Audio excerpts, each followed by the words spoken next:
Hello, everyone. My name is JT the Talking Head. You are the audience, and you are listening to the first ever episode of the Masters of Matinee podcast, a collaborative show between content creators who all share a great love for cinema and a passion for physical media. Our co host today is a fellow film talker, zedzillamovies. Zed is an amazing content creator on TikTok, and he makes content about movies, physical media, Godzilla, and Jurassic Park. He's got the voice for radio and a passion for our subject matter that will keep you absolutely entwined into this amazing inaugural episode. The Masters of Matinee would also like to remind you all to please silence all of your cell phones and do enjoy the show. So, Zed, Yeah, baby. you like movies, right? I love movies. What's the last movie you watched? And if you had to live in that movie, like in the world of that movie, on a scale of like 1 to 10, how screwed are you? Oh, the last movie I watched was Bubble Boy, starring Jake Gyllenhaal. 1 through 10. I mean, if I had to live in the same house as him, that would be a rough 8 or 9. But if I was in the same neighborhood, oh, 5, 6. Okay, but what if like you were the bubble boy? Like not just living in the same house, like you had to live in the bubble. So he was pretty ignorant to the fact that he did not need to be in that bubble. So I suppose if I grew up in a blissful ignorance to the fact that I am a free man, then it would be pretty troublesome. It's like living in a jail cell. A jail cell that's quite easy to pop, but nonetheless a jail cell. If I had to be in the bubble, that would be tough, man. That would be tough. Like, what would you do after 72 hours? Um I would probably just take my chances with the outside world and break the seal. Right? Like, he watched what? He watched Land of the Lost, played his guitar, and then he had some odds and ends like toys and furniture that he could mess with. So it's sort of like, yeah, take the chances, pop the bubble, see if the common cold really is what Mama says it is. Yeah. That movie is so it's so 2000s. I haven't seen that movie in a long time. You told me you were watching it the other day, and I was like, "Man, I need to watch it." I don't own it, and that's one that I need to buy. I need to find the DVD for it, but it is on YouTube for free because YouTube does like that. They have like their whole like movies and TVs that they're doing now. So I'm probably gonna go watch that sooner rather than later. And I've actually never seen the actual theatrical version of it. I've only ever seen the TV cut. So I'm pretty interested in watching that movie fully now without commercials and without edits. Let me just tell you this. Guess who watched it on YouTube? Ah, I did. I don't own it either. And it is a very 2000s movie, and it is just bonkers. It's a road trip movie, first and foremost, but the amount of characters that they are able to shove into, let's not even like count the first half hour into an hour movie is absolutely incredible, and they are all memorable. It is so good, and let me tell you, I watched that movie growing up, probably, between the ages of 10 to 14, quite religiously, and even I was surprised at some of the things that I had forgotten. I mean, it is a bonkers movie, but in the best way possible. Best way possible. road trip movies are that's a good subject. But real quick, I want to tell you about the last movie I watched and Yes. and how screwed I am because I think that like you, if I was living in the world of it, just in general, I think I would maybe be okay. But if I was like the main character, I would have a really badass like short run. um because that movie, for anybody who might know this, which I don't know if you would kind of have to be into Asian cinema to maybe know this because it is a bit of more of a deep cut. It's called Rainy Dog. It's one of Takashi Miike's films. It's in the Black Triad trilogy. It's the second movie in the Triad trilogy. Um, and essentially, the premise is kind of lone wolf and cub meets Leon the professional meets Mandalorian a little bit, which Mandalorian is really just lone wolf and cub. Um, but it's essentially this ex yakuza. He is banished to Taiwan away from his family, and he's taking like mundane work, but then also does like hit contracts on the side. And one day, this woman who he had a one night stand with like years ago shows up and with a little boy who's nonverbal and tells the ex Yakuza guy that he's his son. And so this ex Yakuza guy, this big mean ex Yakuza guy, just doesn't care. He's like he leaves the kid out in the rain, and like he drags him along like on his hits, and like he's actually not even dragging him along. Like he just doesn't care. The kid's just following him because like he's like 7 years old. The kid doesn't know what to do. Like this guy, this strange guy, he's just been told is his father, and like this big mean tattooed yakuza guy is going around and blowing people's heads off in broad daylight, and it's just it's really brutal, and it's sad, but at the same time to see the transformation of this hardened like husk of a man grow to actually care and give a crap about this kid is there's something endearing about it, even as messed up as it is. So I'm not going to spoil it or anything, but I don't think that if I was the main character, I would last very long. That's quite an arc to go through. Yeah, I could imagine so. I think I related it to like Big Daddy meets John Wick when you first talked about it. And I love movies like that where you get this sort of grizzled individual who just has to take care of a kid. And that's a perfect comparison to like Leon the Professional and Mandalorian.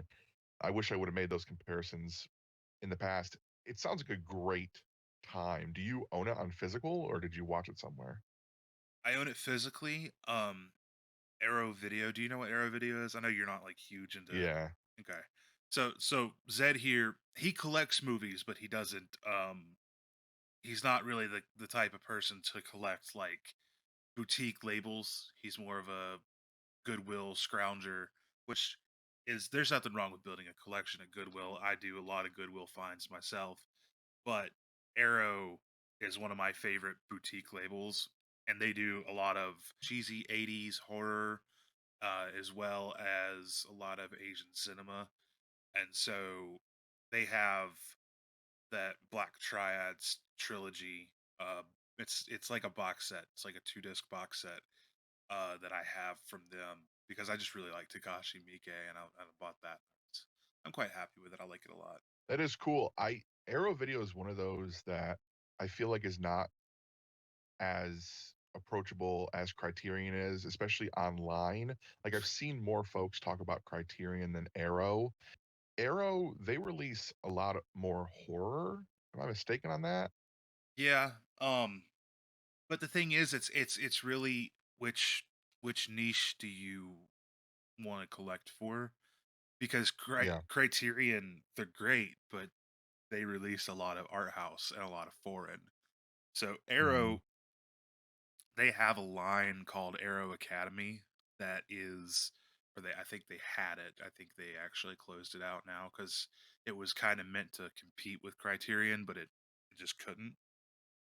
And they had a lot of really great releases through Arrow Academy, but the the actual Arrow video line is, yeah, it's a lot of horror and it's a lot of Asian cinema, and they do like kung fu movies, and they released this really awesome Shaw Brothers box set, which is a lot of like Hong Kong kung fu movies, and like it's just a really they're one of my favorite boutique Blu-ray distributors. They're actually based in the UK as well, and like Oh. they do like Criterion. You know, Criterion will release some like mainstream things too. Like they, especially as of late, they've started releasing more mainstream movies like Thelma and Louise and stuff like that. And Arrow will do that too. Like Arrow released Pitch Black with Vin Diesel. I think that was actually their So good. yeah, it's a great movie, and their scan of it is incredible, man. But that was the first 4K that they ever did. They're releasing Mallrats this month. Like that's the next era that I have coming to me is their Mallrats, and they did Fear and Loathing in Las Vegas, which is a phenomenal Terry Gilliam film. So I mean, they do a little more of the mainstream stuff, the studio stuff too. I think they have a deal with Universal to release some of their stuff as well. Mm. So It's it's one of those things where I do own a couple Criterions in my collection. I don't think any of their Blu-rays, but I could be wrong because the way that Criterions are packaged, they're not in the traditional Blu-ray cases, or at least in that standard style of them. So I may own a couple and not know it. But there's only like really two that I can think of off the top of my head that I would like to own, and that's that really cool Godzilla box set, and I believe they somewhat recently in the last year or so released Wally, mhm. which I love the art for Wally. And that's an incredible piece that I've seen a few people bring home with them, and it's just amazing. My local Barnes and Noble, which I believe is like the only store around me, and I think their primary location for carrying Criterions is like 45 minutes away, and it's never promised anything with Criterion.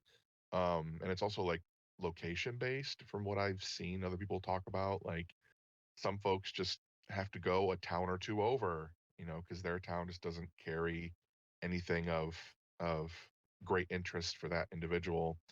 But it always interests me. I do follow a few folks that collect Criterion and Arrow and what have you, and undoubtedly the quality and the time that they put into acquiring these movies, but also making these documentaries, or at least acquiring these documentaries and sitting down with cast members and crew and just getting all this stuff together that really gives you your bang for that high price boutique label. I mean, it's you get your money's worth. At least that's from what I've seen. I by far um, the most Blu-rays that I collect are Criterion. I love that line. Um, but that being said, like I had stated before, it's very niche. You have to really like classic, foreign, or art house cinema to really appreciate Hmm. Criterion. Um, and yeah, there are some more mainstream releases. Wally was definitely one of them. I have that release, and I have to say that is probably one of the most underrated um 4K discs out there. It is seriously, Really? yeah, and I know that you don't really like you're not too big into the 4K space. Like I know that you're not opposed to it, but you're not like you don't actively seek it. And that's I that's do not. okay, but I think if you saw Wally in 4K, that might be one of those that might make you rethink your stance on 4K. It might be like, "Oh, this is an experience right here." Because Wally was absolutely beautiful. The scenes where they go into space and they're on the ship, and there's like that huge giant like mega metropolis in the sky, and Oh it's yeah, the and Axiom. yeah, it looks incredible. It's so smooth in 4K, and then the HDR, because it is a very spacey movie, and because when Wally is on Earth, it's a very dark and tan movie. The Hmm. HDR does absolute wonders for that film. And now that's also you're talking to somebody who before when I had seen Wally before I got this 4K Criterion, I hadn't seen it since it came out, and when I saw it when it came out it was on DVD. So, but yeah, That is sacrilege. Wall-E is one of those movies that I could venture into 4K just to watch that movie on a nice 4K screen and experience it that way. 'Cause it's one of my favorite animated movies. I have a whole designated area for all my Wall-E memorabilia and just collection in general. I absolutely adore that movie, and it really is. I think you said it best. It's about the experience. Like there's certain films that you want to watch on the best screens possible, and the best players, media, whatever. Like Avatar. Like even though you know Avatar is sort of, I mean, it's repetitive at this point. It's on every channel somewhere out there playing right now as we speak. But when you watch Avatar, you want to watch it on the screens that it's intended to be watched on. And when they re-released Avatar, leading up to, was it called The Way of Water or Shape Body of of, what's it Water? called? I don't know. Shape of Water was the yeah, so it is The Way of Water. Shape of Water is the Guillermo del Toro movie. Oh, Um you kind of want to go and watch it on one of those screens and just soak it all in, because where the story faults, it's where the visuals really pick it up. There's no faults in Wally's story, and it's both visually stunning, but also the story itself is just masterful, and that's something that Pixar has been kind of struggling with these past couple of years, is putting out both visually stunning movies, but also making sure the stories are on par. And I feel like, although I don't share this same sentiment, I understand those individuals who think that Pixar has sort of lost, not touch, but is sort of telling stories that aren't relating to the masses. They're definitely stories that are pointed towards like certain demographics and certain audience members, to be like, this is a story for you, not for everybody. Everybody can watch it and enjoy it and take something from it, but this is your story. I love that, but not everybody does. did you see Lightyear? Yeah, I yeah, I uh, saw Lightyear. I loved Lightyear. I thought it was awesome. I thought that the story was great. I thought that the idea behind it, making it like that this was the movie slash TV show. You were watching the same thing that Andy was watching, that his Buzz Lightyear Yeah. toy was based off of. I absolutely loved that. And I loved the time travel aspect of it. I thought it was brilliant. There are certain aspects I do love. The premise itself, yeah, it's spectacular. You know, when you go into the movie and it opens up saying like, listen, audience, folks that grew up with Toy Story, you are now watching the movie that Andy watched all those years ago. That's a hook. That's a hook and a half. Brilliant. I think the story overall falters, especially in its final act with the reveal of Zurg, which spoilers for spoilers' sake, it being an old Buzz Lightyear that just never got back to his own time, or just never could figure out how to save all the people on that desolate planet. Yeah, it's kind of good in theory, but I don't know. I didn't necessarily want to be the whole Darth Vader reveal, like I am your father, sort of what they did in Toy Story 2. But for it to be a future Buzz that just so happened to find this marooned, giant galactic spaceship, he takes it over, and even like the explanation of why he's called Zurg, and it's because of the helper bots on the ship that he randomly found, either couldn't say Buzz, or they were just calling their calling their previous captain's name to this Buzz. But like that, there's like a lot of those like instances where I felt the story was sort of, they threw out like three ideas of what it could be, and they didn't really go much forward after that. They're like, okay, so this is Andy's movie. Okay, cool. And then how about we just just start animating for a little bit, and then we'll kind of come back to the story. It's so hard because I'm a Toy Story boy. It's one of my favorite things of all time. And it's not that I had high hopes for it. It's that when you take Toy Story and you're going to make it something that it's not, it better be damn good. And they took Toy Story, made it something that it's not, and it was just kind of average. Not bad, not great, not even good, just kind of average. I I have to disagree in some aspects. I feel like when you are watching that, you're watching it more from a critical side, and I feel like movies like that aren't really supposed to be viewed from that angle. They're supposed to make you kind of feel like you're jumping back into being a child, and a child's not going to view that.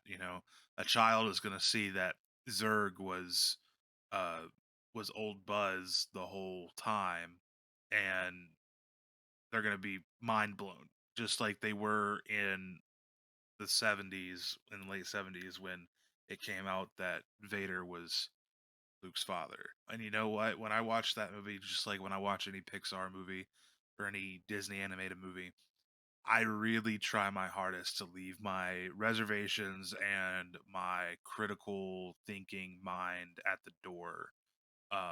And then I'll put it back on after I watch the movie. But I found that it helps me enjoy a movie, especially when there are movies that are made for kids. You know, at the end of the day, like you said, yeah, Pixar might be a little out of touch with them kind of trying to target um individual groups and be like, this is your movie. But at the heart of it all, within those individual groups, the thing that all those groups have, those target audiences, is that they're all still kids, and they're Hmm. trying to appeal to kids that aren't gonna be they don't have the experience of all this lifelong of watching cinema that that we have had here in our mid 20s, or that people older than us have had. And I think that also says something about cinema in general, in today's day and age. I think it's always kind of said something about cinema, and it's that everybody goes through that period in time where they kind of realize that movies that they are releasing in theaters and nowadays on streaming services and stuff just aren't really made for them anymore. They're Because Hollywood is always making movies for the younger generations, the generations that are going to just kick and scream and drag their parents to watch it, or the generation that has a couple extra bucks in their pocket or the free time to stream it on Disney Plus. They're going to go after that generation, you know? So that's why you get the surplus of the superhero movies. And that's why you get these Pixar movies that might seem out of touch to us, but they're not so out of touch to the younger generation. Because I remember when I was a kid and I wanted to watch Pixar movies or any animated movie really, my dad would moan and groan about it because those movies were not made for him at that time. Now there were some that he did enjoy. I know for a fact that he loved The Incredibles. But that was just because he Yeah. was a superhero fan. He liked superheroes, comic books. And that was a movie that, yes, it appealed to kids, but it also appealed to superhero fans. So I think that just in general, if you can leave your reservations at the door when going into a movie like that, you will have a much better time. And I tell you, the movies that I have done that the most with, and that I really truly enjoy the most, that are more modern, that are marketed for kids, were Moana. I absolutely adore that movie, and Oh, it's Zootopia. fantastic. Zootopia. Yeah. And that was because I got over myself when I went to watch those movies. I was like in a headspace where I was like, you know what? I'm not going to be critical about this. I'm just going to go and enjoy it for what it is and have fun. And I ended up really, really loving those movies. And then I did the same thing with Lightyear. I was like, this is a movie that is going to be very nostalgic for me because I was a Toy Story boy too. I loved Toy Story. That was my favorite Pixar film growing up. So I don't know, man. I think that I can see what you're saying, how some of the writing might feel weak, but I'll tell you, because I did go into it with the mindset of being a kid again, I wasn't able to call that Zurg was just an alternate universe Buzz. I that was a complete shock to me, and my mind was blown. It's it's not a bad reveal, and it's not even in question of what do I think could have made it a better reveal. It's that I felt like we already have Toy Story 2. It sort of reveals to the audience the fact that Zurg is the father. And again, that could be just too much like Star Wars for them to really feel like they could it'd be a rehash.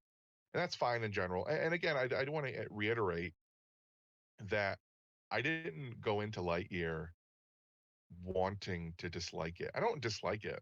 Again, I don't dislike it. But I love Toy Story. All 4 movies. There is not a single Pixar movie that I dislike. Not a single one. There's more than I there's more there's ones that I love more than others, but not any that I dislike. But I love Toy Story. And even the 4th movie for a lot of audiences felt unnecessary. And I said to myself, Lightyear's announced. This is a really cool idea. Let's do it. And I was anticipating the hell out of it for such a long time. And when I was able to finally watch it, which I think was the day of release, super excited. I pressed play and I watched it. And it wasn't that I went into it like, this might not be good, or no, I went into it like, hell yeah, I had been wanting to watch this now for like a year or two since it was announced. And then I just felt disappointed, not in the anticipation, in the payoffs. Like the payoffs felt disappointing to me. And that's shown like in in the in the pandemic releases on Disney Plus. You had things like Onward and Luca and Soul and Turning Red and Lightyear. I loved all the other ones. And Lightyear was just so happened to be the last one that was really going to be premiering before theaters. You know, Elementals comes out yesterday, 2 days ago. And I was really excited because not that a lot of the other Pixar movies had blown up, but they were just really good. There was no Encanto for Pixar over the pandemic, but they were all really solid movies that they released. And Lightyear just fell flat. And they saw that. I mean, Lightyear lost them a ton of money, not only just in way of eyeballs on the platform, but in the merchandise. I mean, it fell flat. And that sucked. It sucked as a Toy Story fan to see a Toy Story product fall flat. I mean, even things like the small not even miniseries, but the short films that they release have merchandise that have done better than an entire feature length animated film did. And it sucked. It was disappointing, not only because the movie felt a little bit flat to me, but that it just didn't perform well with audiences. And yes, I do agree with you with the fact of the matter that imagine being a kid and the bad guy is also the good guy. That's an amazing reveal. An amazing reveal. It really is, but not one that I felt super great about. It was surprising, get me wrong. I mean, I'm sure there are signs pointing towards it, but when it was revealed, oh, even my head, tilted a little bit, my mouth opened wide, and I thought, "Huh, interesting way of going about this." 'Cause I think I was anticipating the reveal of maybe somebody else, maybe not Buzz's father, but maybe somebody like Hawthorne or something being uh Zurg. But anyway, Do you that's think enough Lightyear. well, to have one more kind of segue Okay. about Lightyear, do you think that that reveal would have hit better were it in a, like, different IP and not an already established, where we have so much lore of Toy Story and where we know from Toy Story 2 that Zurg is Buzz's father, and which I mean, yeah, it's always a play on Star Wars, sure, but like you know, Lightyear kind of came in and retconned that. Do you think that that big twist ending would have hit better if they had done it with a new and original IP that was not based on something that was already prior built up in lore? Yeah, I think it would have hit way harder because there's nothing preconceived. Um, you don't have 15 years telling you otherwise, and or however long. Like what? Toy Story 2 came out in '99, so you don't have 20 plus years telling you otherwise. And maybe there is that level of anticipation knowing that, okay, Zurg's in this movie. We kind of know a little bit about Zurg, not too much, but enough. And we know for a fact that they're going to have to reveal Zurg at some point in time. They have to. And we're leading up to that point. And then when it is revealed, there is a level of, huh? And not, whoa, because you sort of were anticipating something that you did not get.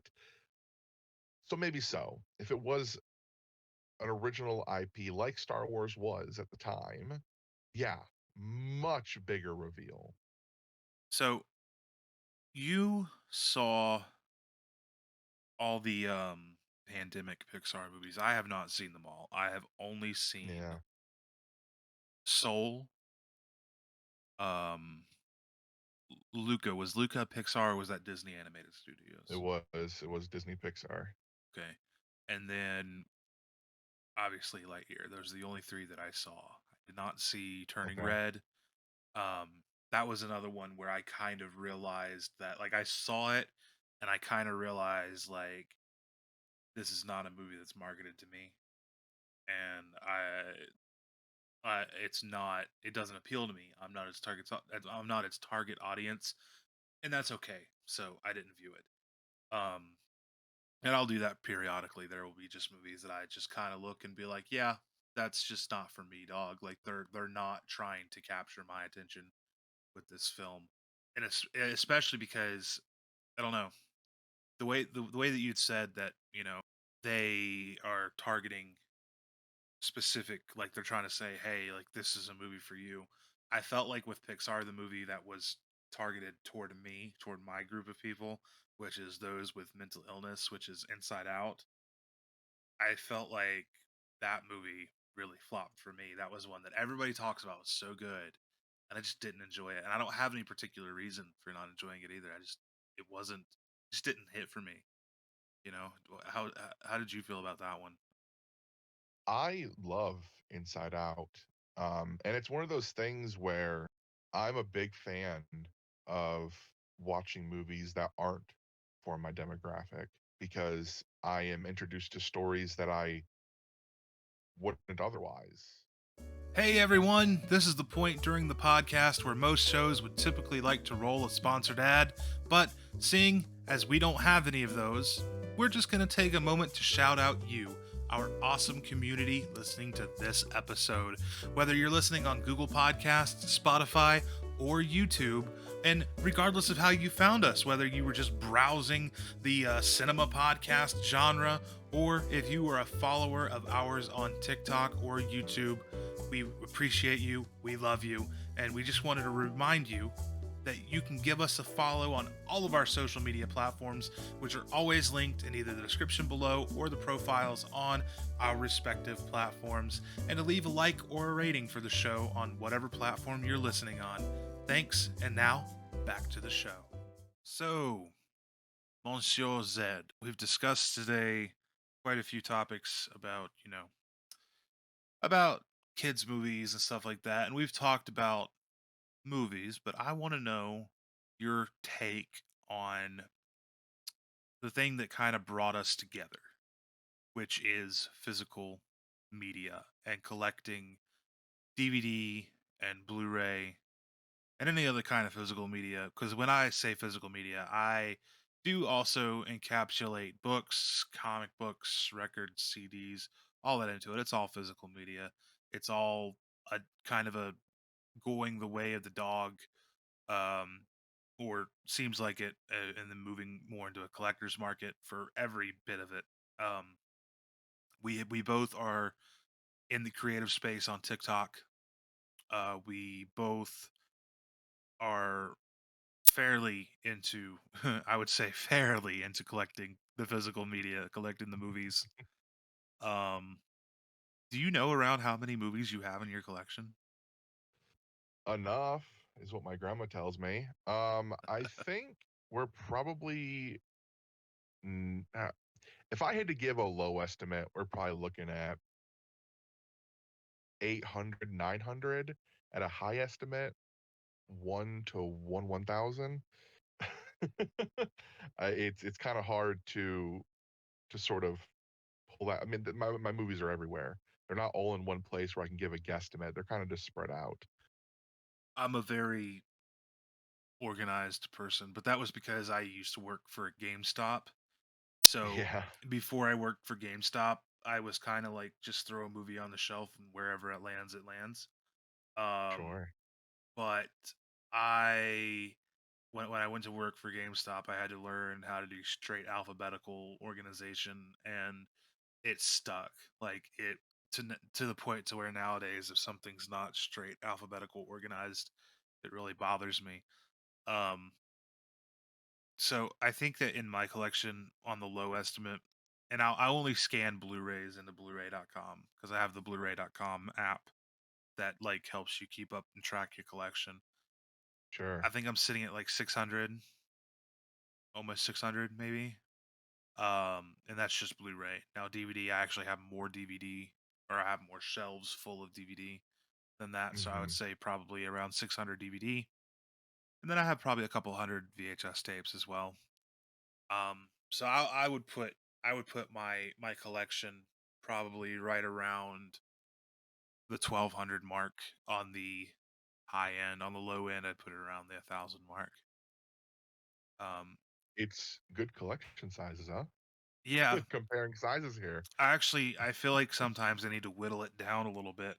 Because I've always been more of a proponent of curating over collecting. Like I don't want to buy a Sure. movie unless I know that I will probably watch it more than once. And I say that until I go to a Goodwill or the $5 bin at Walmart, and I'm just like, that's a really good price. And I just grab a handful of movies. And Yeah. most of them sit on the shelf for a long time before they even.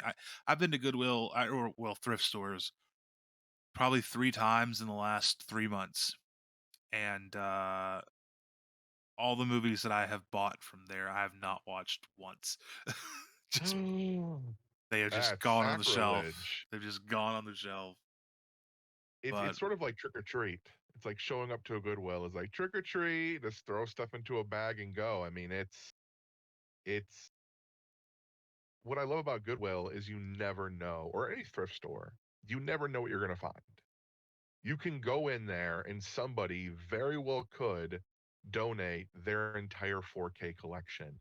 And I have seen it. People donate their steelbooks or their Blu-rays or their DVDs or VHS. And you never know what you're going to get. It's a melting pot of possibilities. And that's what I absolutely love about thrifting. When I go into a Walmart or a Target or a Best Buy, what have you, I understand a gist of what I could find. A lot of the new titles, a lot of the new releases, and then the stuff that just never leaves the shelves and it's in constant circulation, like the Marvel movies, like the Disney movies, or classics like Gremlins and the Goonies. That's never not going to be in the store. um, but yeah, it's sort of one of those things where the rhyme or reason why I started collecting was just the collector's mentality, where you always collect and I'm always collecting. And I think it came down to the day that Robin Williams died. And I'm sitting in my kitchen with my mom and we're just chit-chatting about something or other and my grandpa walks in and says Robin Williams passed away. And the amount of shock that just flooded the room was palpable. And we all rushed in and we watched the 6 o'clock news announcing that whole thing. And I remember that night I said, I want to watch a Robin Williams movie from my childhood, something that just will bring me joy in an otherwise very tragic moment. So I opened up Netflix on my iPad 2 and I watched Mrs. Doubtfire. And I absolutely just I I couldn't imagine that this man was no longer here, and it felt horrible. And there were so many movies growing up, like Flubber, um, that I had watched from him, and Aladdin, but there's other movies that I hadn't watched. And what could those movies be? So you type in Robin Williams in the search engine on Netflix, and I just started watching stuff like Patch Adams and Dead Poets Society. And then I come across this movie called Good Will Hunting, and I watched it, and immediately I had a brand new favorite movie of all time. Did you know It that was Kevin Smith was a producer on that? Was he a producer? I know Yep. that there yeah, I did not know that. I did not know that, but I can see why, because those three boys are um That they have been together forever. that movie went through like developmental hell when cuz like the Mm, Ben and Matt wrote it and then they sold it. yep. And then the studio that bought it from them was like fighting them on it. And then finally they got Kevin, who had a big enough name to step in and be a producer. And from the way I understand it, he was able to kind of swing his dick around and get some stuff done. And that's how we got Kevin Smith and Scott Mosier, who is Kevin's like best friend collaborator. He co-produced all of the View Askew movies as well, and it it's an awesome story. But yeah, I just think it's awesome that Kevin Smith was like probably the biggest reason that we got Good Will Hunting in the way that we actually got it. Yeah, I mean, I I feel like that was one of the reasons why even Robin Williams signed on, was because he recognized a few names. Probably, yeah. And he was one of the biggest reasons why we got Matt Damon and Ben Affleck in the roles that we did, because they needed at least one star to market it on. So they got Robin Williams, which is great, and that's, in my opinion, his most defining role. For me, like when I think of Robin Williams, I immediately go to Good Will Hunting. So I watched this movie, and I watched it again and again, and I thought to myself, I need to have constant access to this. Especially, like, who knows when Netflix not going to have it. So it just so happened that Thanksgiving was rolling around, and Thanksgiving means Black Friday, and I went to bestbuy.com, and I didn't know where else to go, but I knew that Best Buy had movies, and I picked up my first like 5 or 6 titles, and I remember a couple of them: Good Will Hunting, The Dark Knight Rises, Bridesmaids, and X-Men First Class were just a couple of the first movies in my collection, all on DVD. And it was such a exhilarating feeling to crack open that box and pull out these movies. And I had like an old school monitor. It was like a Mac. What's it called now? A MacBook. There's a Mac, a desktop Mac computer that had a little DVD slot on it. And I just watched my 4 or 5 movies over and over and over again, and it was so great. Hell, that clip of me opening up my first couple of movies, I think still exists on the internet somewhere. Like the first couple movies I ever got in my collection were on video. And then that just snowballed out of control very quickly, where I started going to Goodwills because my local Goodwill had just opened up like within that year. So I went there and started collecting movies, and it grew exponentially very quickly. And but I think if I had to narrow it down to one moment in time, it was when Robin Williams passed away, and I knew that I had to watch this movie, Good Will Hunting, whenever I wanted. I think that can't remember when I started collecting because I've always had physical media in the home. Like we've always Yeah. bought it. Like so I think like and my dad is a big reason. Like my dad is a big collector. He always had a fairly I mean, it's not like my collection absolutely dwarfs his. Um he's probably got maybe a couple hundred DVDs where I have over 1,000. But he is probably like growing up, just having that like I grew up in the age before streaming. Netflix Yeah. streaming didn't come out until I was a teenager. And so Same. growing up, going to my dad's house, and he didn't have cable either. So that really taught me the value of physical media. So Yikes. if we wanted to watch TV, we were either going to the Blockbuster to rent a movie or watching something that he already had on tape or on disc.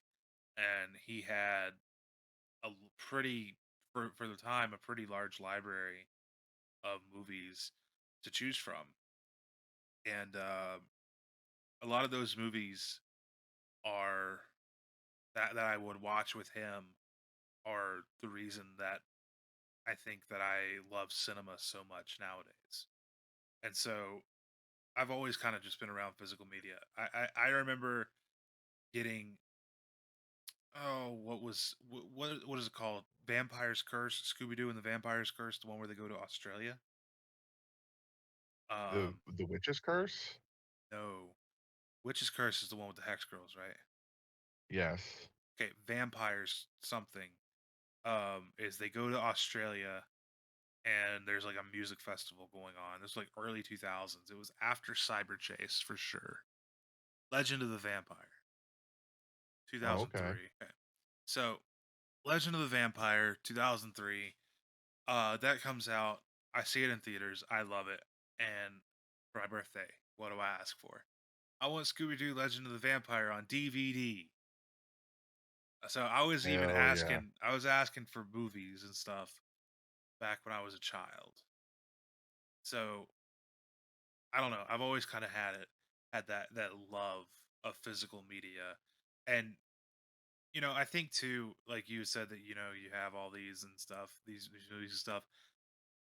The reason that I have to be more of a curator is because I collect, and it goes back to what you're saying, collect to collect, that mentality. I do have that mentality because I collect a lot more than just movies.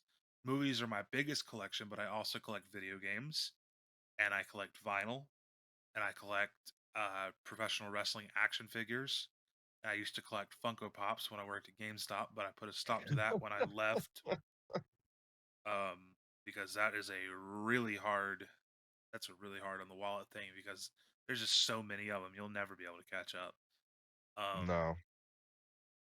but yeah, I do have that collector's mentality.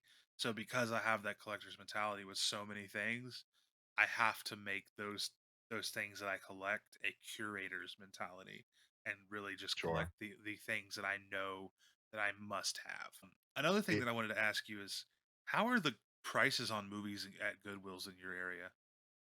I've seen them fluctuate. fluctuates. Really? Fluctuates. Yeah. It's all dependent, right? It also depends on stock. So if they have an influx of movies that they're desperately trying to get rid of, they will price them lower. But also, just like any other thrift store, they have certain days of the week where prices are lower or higher or whatever. So it can literally go from cents on the dollar to $3. So Um, I've seen Goodwills where they're asking $7 for a DVD, which is oh, absolutely ridiculous. Now those prices came from like Reddits and stuff. Like I saw those on Reddit. sure. I've never personally seen that. My local Goodwill prices them at about $1.25 Good usually. price. They don't have a lot. They don't have a very big section at all. They actually just throw them on top of one of their clothing racks. They don't even have a Oh, section for. They don't have that's enough not to nice. justify putting them on a shelf. Sure. But to be fair, our Goodwill just opened like a year ago. Oh, okay. Well, hopefully there's more media people in your area that will There really donate. is. We have There's one, not. two, three. We have 4 shelves. We have 4 shelves at my Goodwill, stacked to the brim. See, I go to It's a town that's like I told you. If I want to actually get to any like major store, I have to drive like an hour either way.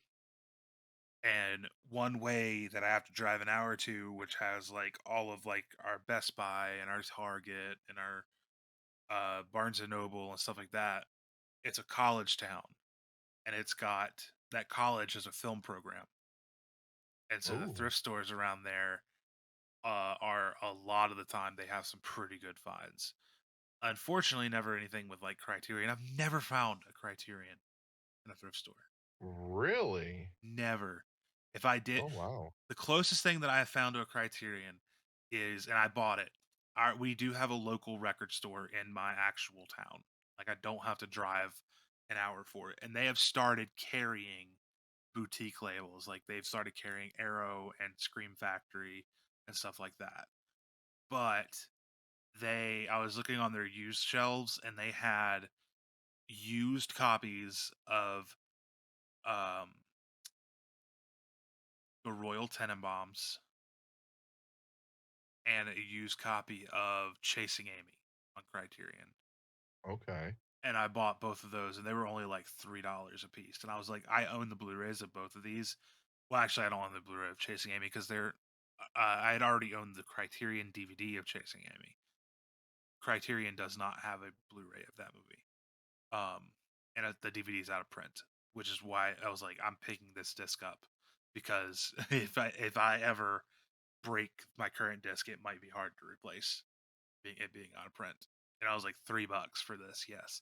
And then the Royal Tenenbaums on DVD, or maybe it was Grand Budapest. I can't remember. I think it might have been Grand Budapest.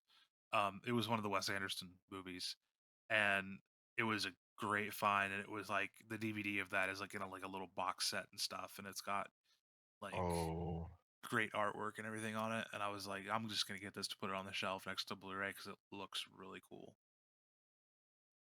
yeah. No, all my Criterions have been at my local Goodwill. And again, I think I own maybe 5 or 6 in total. I own 2 copies of the Royal Tenenbaums, different releases, but they're both Criterions. Found them both at Goodwill. Both of my, not both of, but I have Grand Budapest Hotel, Fantastic Mr. Fox. Both found those at Goodwill, and then even stuff like Rushmore and Fear and Loathing in Las Vegas. All those Criterions, I found them all at Goodwill.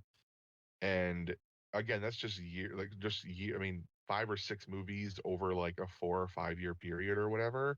It's it's not it's not every week or every year that I'll find one, but I have found a fair few in my time. But it is surprising, especially living in a, or at least in the area where your thrift stores are, being sort of film towns, that there isn't more of those boutique labels showing up in your thrifts.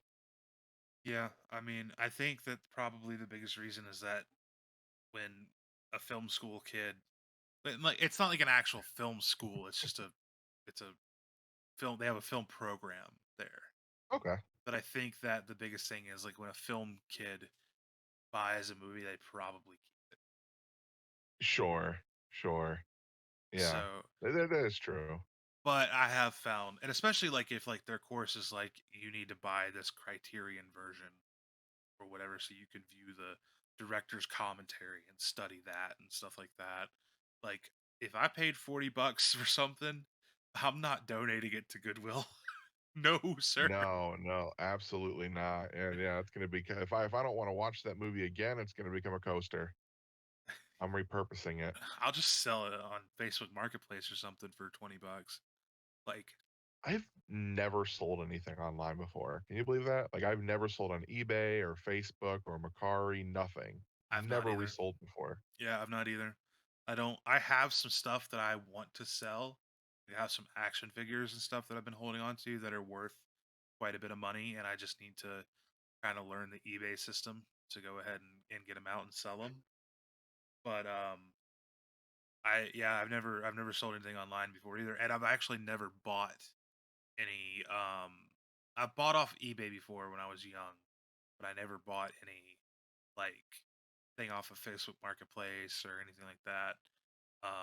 Especially movies and stuff. And I see like a lot of people in our community um that are always hitting up Facebook Marketplace, always getting great Oh yeah. deals.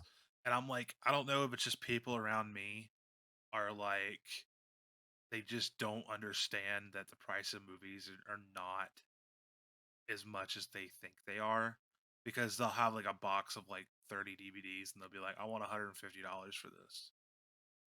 Yeah, no. And I'm like, Incorrect. Thank you. yeah.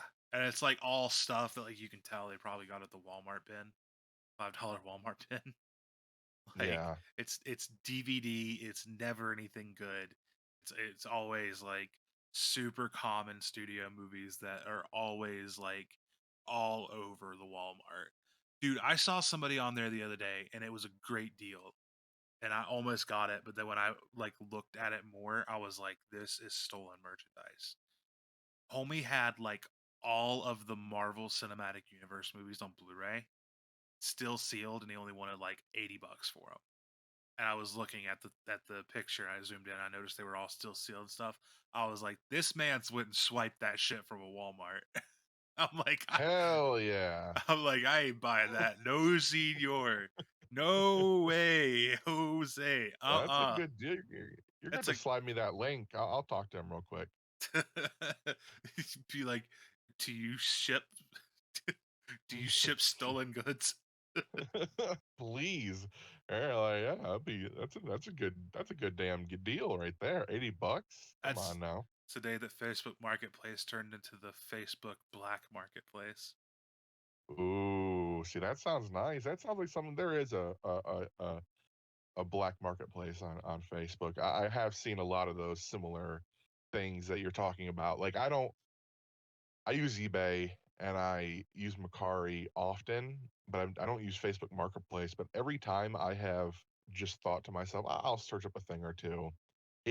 I know the exact cardboard boxes you're talking about, full of the same movies that you're talking about, and they're wanting prices that it's like, sweetheart, it's not even worth shipping at that price. Like that cardboard box full of movies is astronomical.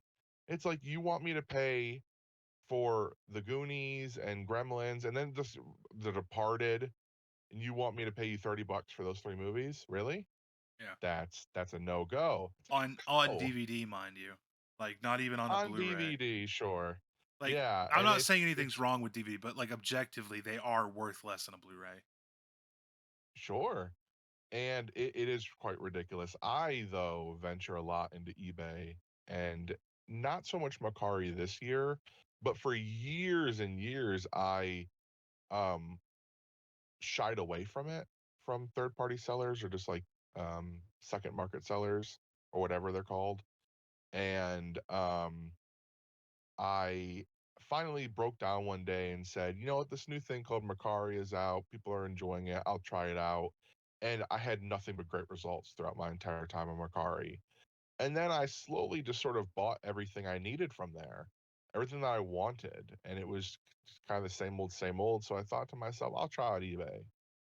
And I love eBay, but I I tend to get more returns from eBay or more of my money back from eBay just due to people not uh, like they post pictures of the thing that isn't the thing they're selling.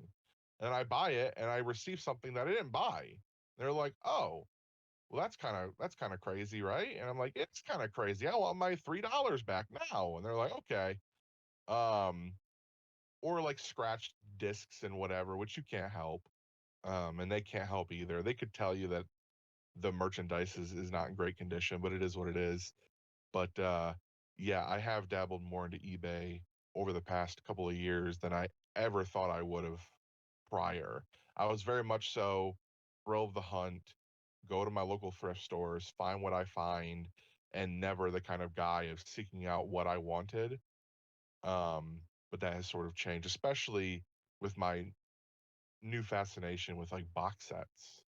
I own a lot of box sets and a lot of special packaged movies, and those just don't show up at my Goodwill often enough for my itch to be scratched.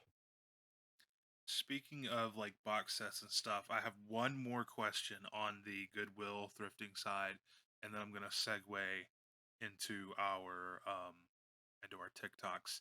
Um, what is in your opinion, the best score ever found at a thrift store?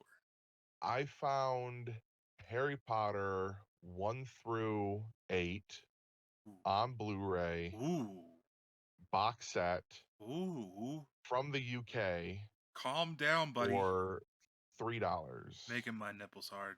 Jesus Christ. So I had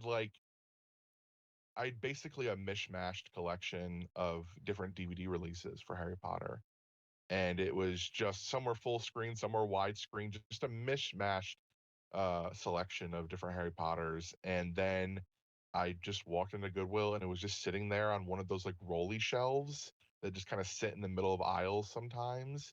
And it was like covered with clothes and bags and like tennis rackets. And then there it is. Harry Potter, movie 1 through 8, Blu-ray, from the UK. So it's not Sorcerer's Stone, it's Philosopher's Stone, That's and sick. just for $3. What Does it about you? did it play in your thing, or was it region B locked? Yeah. Luckily, mine is I have a region free, so if it region free Blu-ray player, so I can't play like different region DVDs, but region free Blu-rays I can play on my player. So luckily, yeah. Oh. Um, so I think that mine is nowhere near as cool as yours, and you have seen it and you've threatened to steal it. You have threatened to steal this, and it Have is I? yes, it is a VHS box set of all the Pink Panther movies.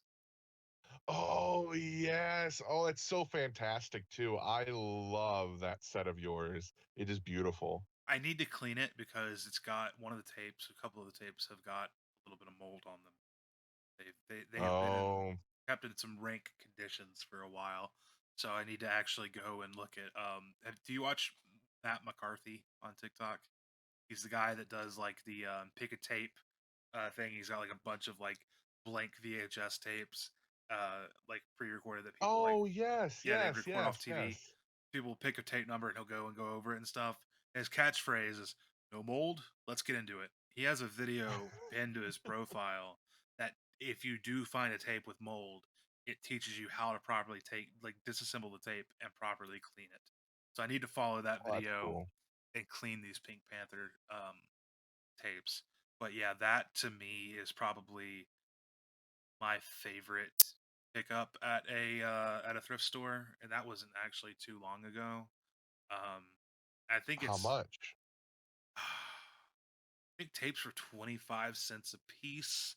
There's 6 movies in there, so $1.50 for that whole set. Oh yeah, baby. Yeah, That's beautiful. yeah, definitely worth it. And that same trip, dude, I picked up Free Willy and James and the Giant Peach on tape too.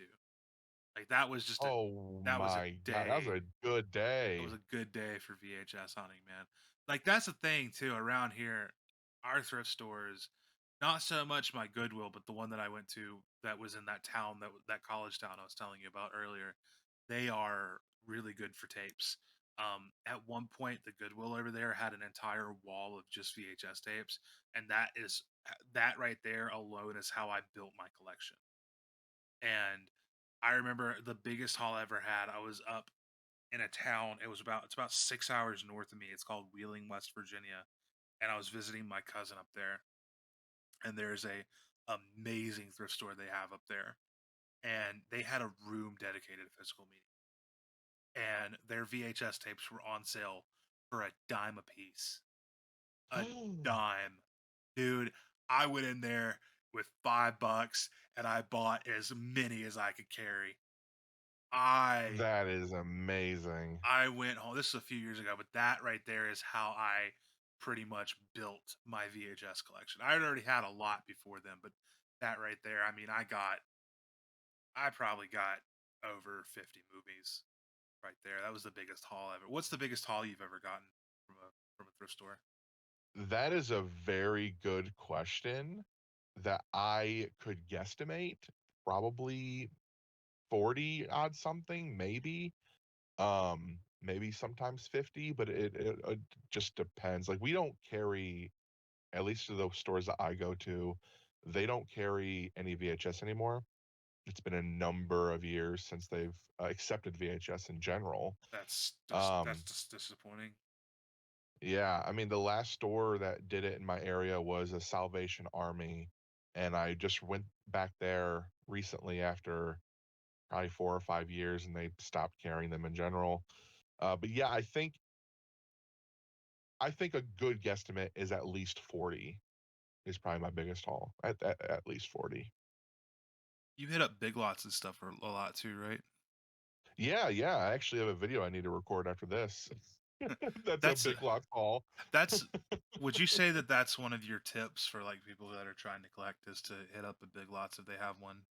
Because that's something that Absolutely. I think that a lot of collectors don't really associate that with physical media, but they actually sometimes they will have a pretty bussin' like physical media section. Dude, the best haul that I got from Big Lots one time. I got so many great Blu-rays.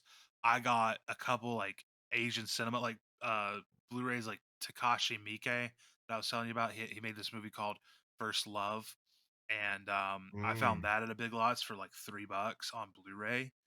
And then there was another Asian movie that I found that was released by a boutique label called Magnet. And I was like, it was insane to find a boutique label, but the coolest thing I found, the blue steelbook of Zoolander there, Yeah, yeah, I have that same one. and I found this box set of Anchorman on Blu-ray there, and I Oh, was that's really like, cool.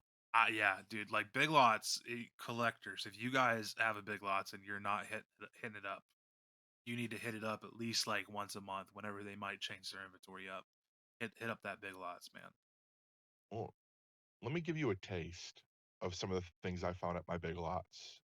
Please do. Um, so same thing that you're talking about, that same Zoolander steelbook. It actually comes with like his headband and I think even like a hairpiece um Mine didn't as come with that. well. Mine was just Oh the steelbook. yes. It was just the steelbook Mine was laying like this there. like collector's pack Oh, okay.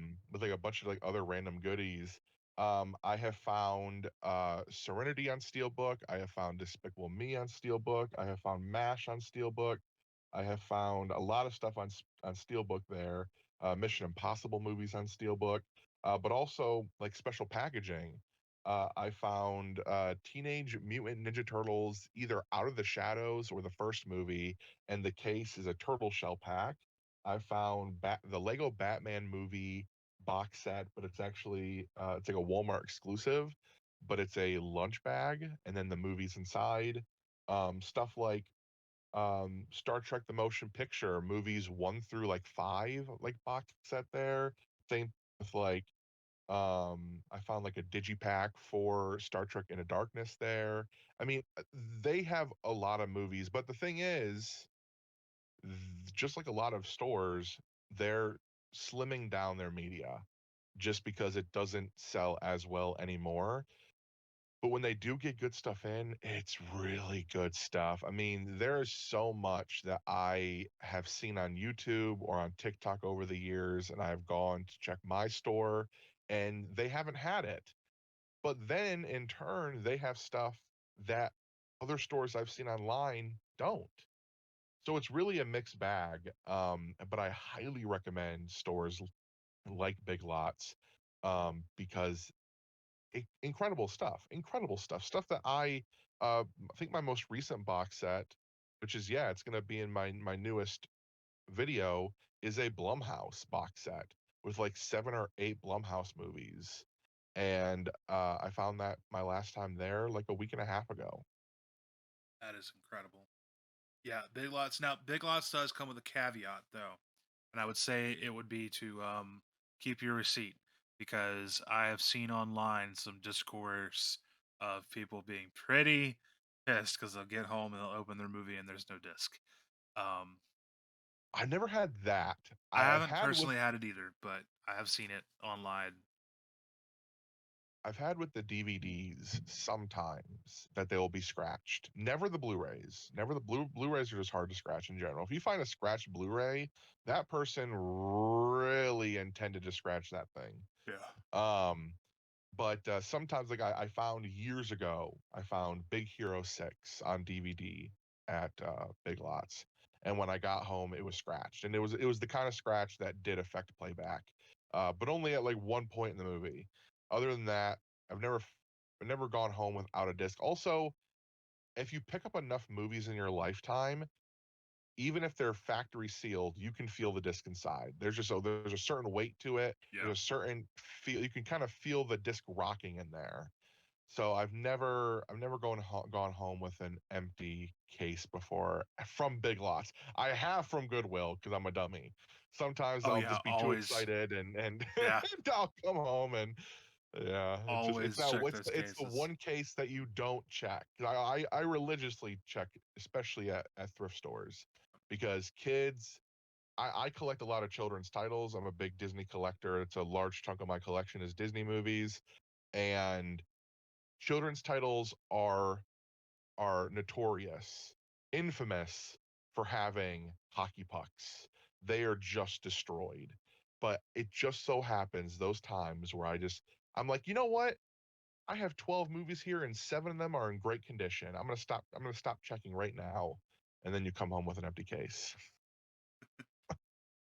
Yeah. Yep. Always be on the lookout for the thrift stores. Now, speaking of stuff we've seen on TikTok, that's a good segue. I want to talk about, and this is probably the last subject we'll talk about for this episode, and then we'll try to wrap her up. I want to talk about TikTok, and TikTok is where Zed and I met, and it's where the other hosts that you, the audience, will be introduced to in the coming weeks on this show have all met. We are all physical media collectors, and we're all what we call film talkers. And some of us do uh, go outside of TikTok and do YouTube and Instagram. I think we all do Instagram, um, except for maybe one of us. I think he only does Twitter. But I want to know, Zed, what first off, what and when made you start TikTok, and when did you start your TikTok? Um, so I think the win is shorter. Win was December of 2021. The why is a little bit longer. My buddy just told me one day, "Hey, have you ever thought about uploading onto TikTok?" Because I had been doing YouTube for the majority of my life and stuff like Daily Motion and MySpace. And he said, I think you should give this TikTok thing a try because you're funny and I think you can tell good stories and it seems like it's kind of ramping up." And by that point, 2021, yeah, it was pretty ramped up. But I was sort of ignorant to the whole TikTok thing in general. Um, so I just decided to one day jump on it. And it's one of those things that is sort of instant gratification. Unlike other platforms like Instagram or YouTube, where you just have to grind until one comment, one like. TikTok, there's very rare instances where you will upload something and don't have interaction at all. And I loved that. I loved that interaction and I just absolutely it charged my batteries. And it would just all stem from a buddy telling me like, "Hey, look, the worst thing that can happen is you waste a couple videos, but you can remake those videos and you can post them elsewhere if you really want to. So the worst thing that can happen is you waste a couple videos." But they didn't go to waste. And fairly quickly I started building a fun audience and it was awesome. What about yourself? So I think I started mid 2022, and I I've told this story on my TikTok page before. I think it was actually Draco Mays, if you know Draco Zed, who Hmm. asked the he posed the question, film talkers, why did you start doing TikTok? And the the biggest thing is that I absolutely hated TikTok as a platform. I thought that, and I still do kind of think that it's inherently bad for society as a whole. I think that it's good for the short term, but I think that people get too caught up in it. And when people start using that as their primary like news source, which a lot of people do, and start using it as their primary social source. The kids nowadays are more interested in, and I know this sound makes me sound like an ancient old man, but it's true. I see it firsthand. I have an 11-year-old sister who is absolutely absorbed into this world of TikTok and other social medias. They replace actual communication with online communication, and it's so I was adamantly against it. And I've done YouTube for the better part of 14 years now. I think I started in 2009 when I uploaded my first video. And I had a small following on YouTube, but it was never anything with film. It was all video games and comedy and stuff like that.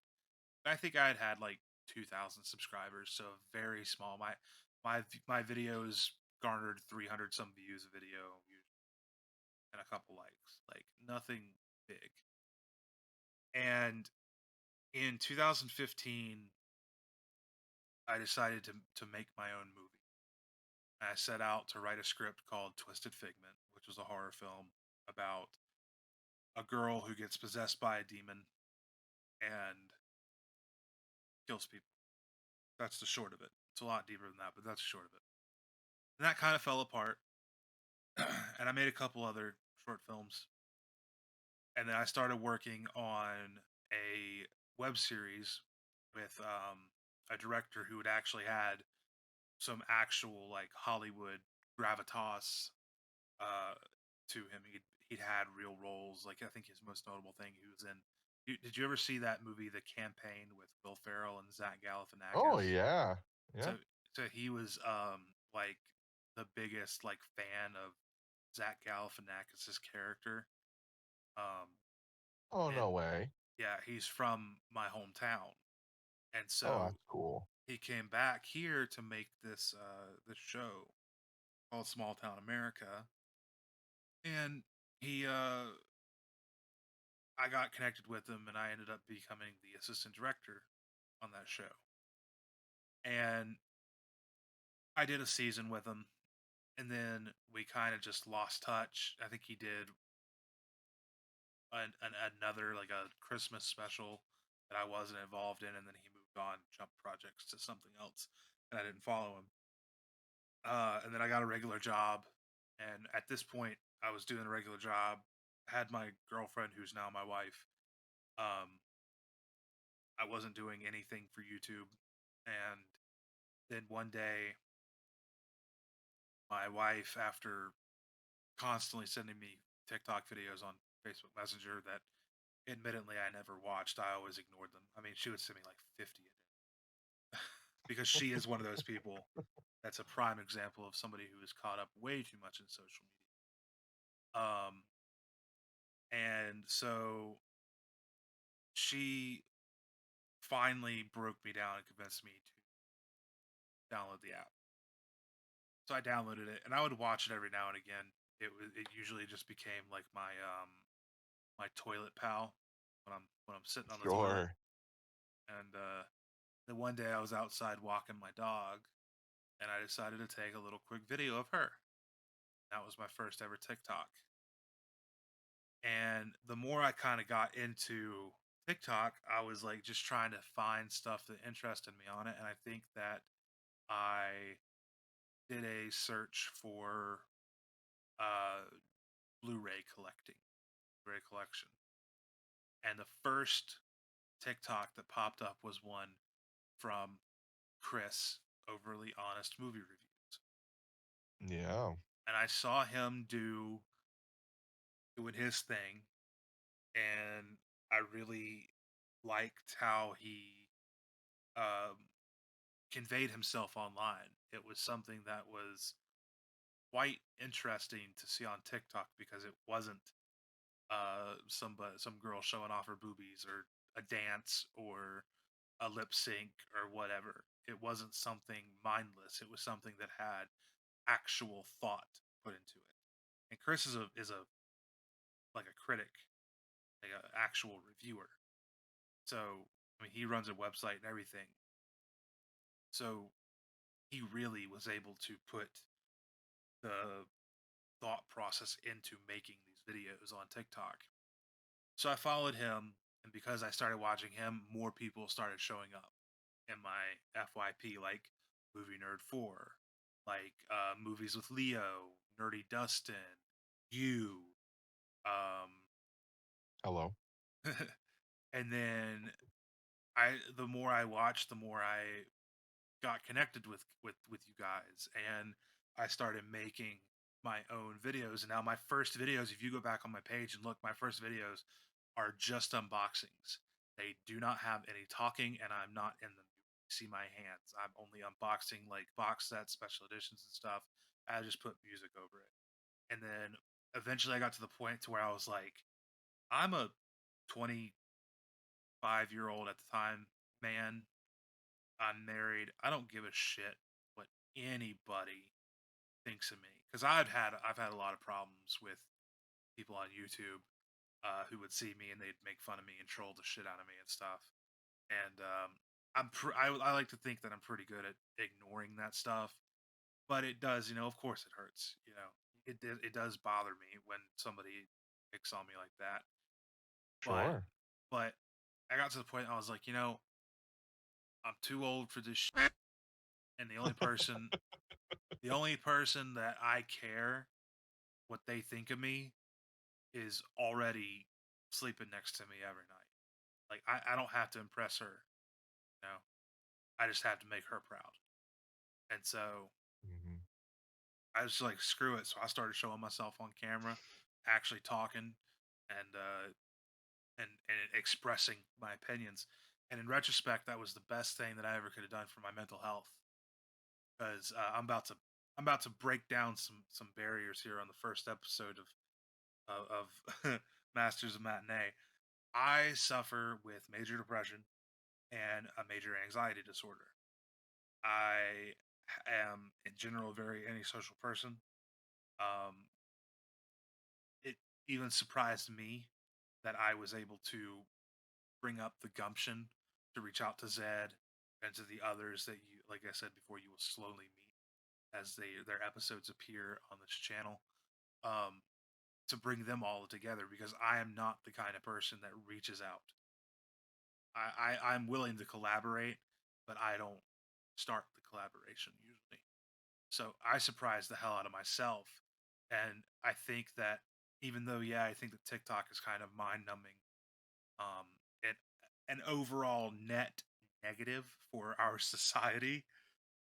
For me personally, it's helped me become more interactive and more social, and in general, a more at calm and peace and happy person, um, because of the community that I've built and because of the people that I am uh, always commenting on their posts and they're commenting on my posts, and we're always shouting each other out and we're always trying to collaborate and stuff.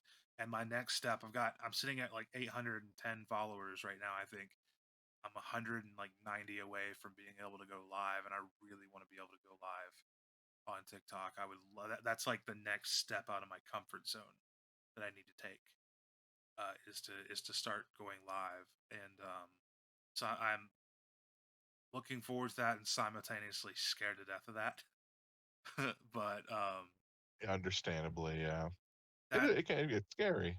yeah, but that's really the long and short of it is that it creating content based on a niche that I have a very, very, very strong passion for, um, has just been the probably, especially coming out of like the pandemic and everything, was the best thing that I ever could have done for my mental health. And what I love to hear. And there's a lot of folks I feel that have similar stories. And there are folks maybe listening to this right now who have this yearning to make videos, but are a little bit scared or intimidated to do so. And I would say, just do it. Just do it. Why not? At the end of the day, you have this desire, and it very well could be that turning point for you that makes you open up out of your shell just that much more. And I can only speak for myself as well. Yeah, I have a lot of the same disorders and that that you do, and it has helped me tremendously to be more confident, to be more myself, and to come out of my shell, and to know that it's okay. It's okay to not be okay, but it's not okay to not just chase passions and to not just chase things that you enjoy and that could really benefit you in the short and long run of it. And TikTok for me, just like YouTube before it and Daily Motion before that, and before that, MySpace, I have always had this desire to talk and to be seen. And I have that ability through TikTok. The most simplest thing: press record, chit chat, upload, and wait. And it's awesome. It's really, really cool. What's your favorite TikTok video you've ever made? Oh gosh. I don't know. Here's the thing. This is my second account. And I'll sometimes go back onto my original account and scroll and forget about the large amount of videos I have made. I'll be like, "Oh, this is cool." And I'll watch that and I'm like, "Oh, that's really smart, Zed. How did we think of that?" Or "That's really fun, Zed." Like how did like I think one of the videos that I'm most proud of, just because I think it's kind of a cool topic, is after I saw the Batman. After I saw the Batman directed by Matt Reeves, there's this little um like fan theory I came up with. I made a video about it. And I've even thought about downloading it off my old TikTok and just re-uploading it just for shits and giggles, because I basically have a brand new audience, a new set of eyes to show it to. Do it. Maybe that video. Um, but like I have so many old series of videos, like last week I watched, and Movie IQ is a show I did where it's just a game show of sorts where I'm asking you movie questions and you have to give me the answers. There's a lot that I'm proud of, so it's kind of hard. What about you? Um, so for me, there was a video that I did, and it actually was one that performed very, very bad. I think it's still only sitting at 200 views, and only maybe like 12 likes. When most of my videos get like 600 views and around 40 or 50 likes.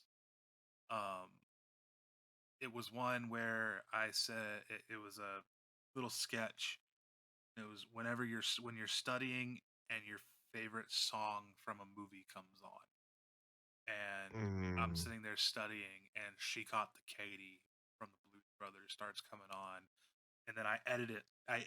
Put so much editing into this because have you heard the song "She Caught the Katy"? maybe. Have you seen the Blues Brothers? A very long time ago. Nothing that I can really remember. Well, it's the first song in the movie where J- Okay. uh, Jake is getting out of prison. There's like a little guitar riff that's just like do do do do do do, and then it goes do do do do do do. Well, Oh, anyway, okay. Okay. I edited it on a way that the do do's every time a do do happened, something changed on me. So the first do do happened, I had sunglasses on. It threw sunglasses on me. Then the second one, a fedora cat came on me, and then the third one, my English book that I was holding changed into the 4K Blu-ray, 4K Blu-ray of the Blues Brothers, and That is really cool. Yeah, I like I that.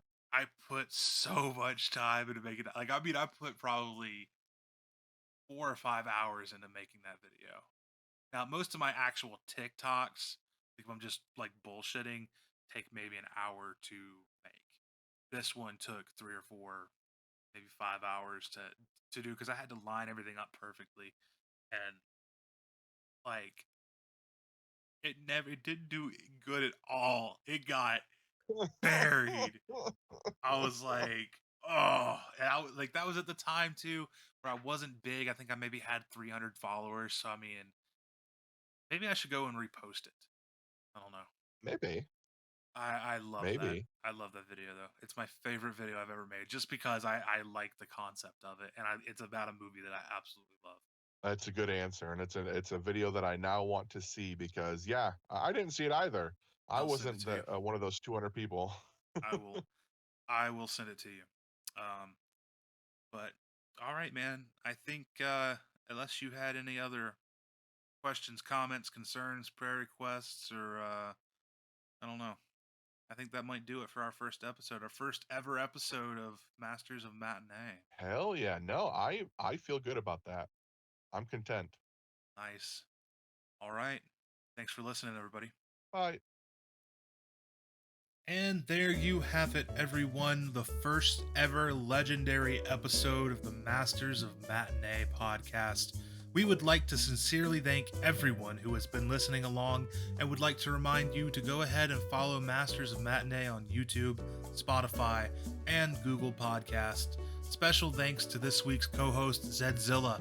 You can follow Zed on his TikTok at zedzillamovies. That's at ZEDZILLAMOVIES,